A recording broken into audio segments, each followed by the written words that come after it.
my name is Rebecca McClendon, and I'm going to be talking about microbiology. Microbiology is ever-changing. According to the National Institutes of Health, microorganisms on the human body outnumber cells 10 to 1. We rarely think about how much bacteria affects our lives, but it's not only in our body, it's on our body as well. There's a large misunderstanding of microorganisms, and it has been that way since Louis Pasteur, who lived from 1822 to 1895. He was a famous scientist. His friend was making beet juice one day when he noticed something was living inside of his beet juice.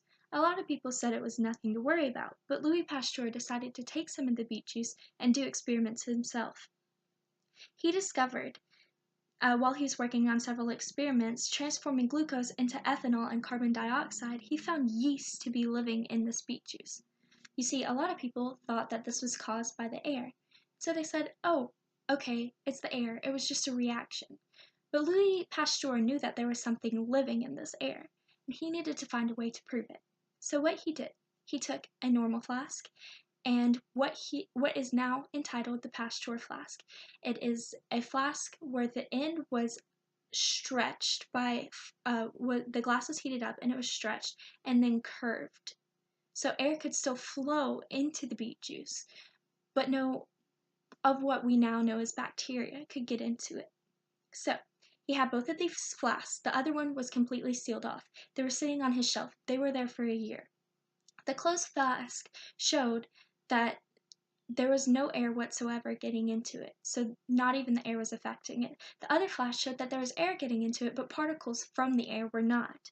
So he discovered, after a year of these juices just sitting there on his desk, that there was no change whatsoever, until one day he decided to tip the Pasteur flask sideways, so all of the bacteria that had been caught in the tip of the flask could now get into the juice. This is when he then was able to prove that although it was open and the air could get in, the microorganisms could not. And this proves that there are things living in the air, which first proved bacteria. You see, there has always been a huge misunderstanding, and even after this discovery by Louis Pasteur in 1920, the Spanish influenza killed 500 million people worldwide during World War I. This killed more people than the war itself, and this is because people didn't know that bacteria was still living on their dead ancestors. You see, our bodies are constantly fighting. The bacteria inside us are fighting, they're evolving, they're changing, and one day they're going to outgrow all of the antiviruses that we have. It's important to learn more. Thank you.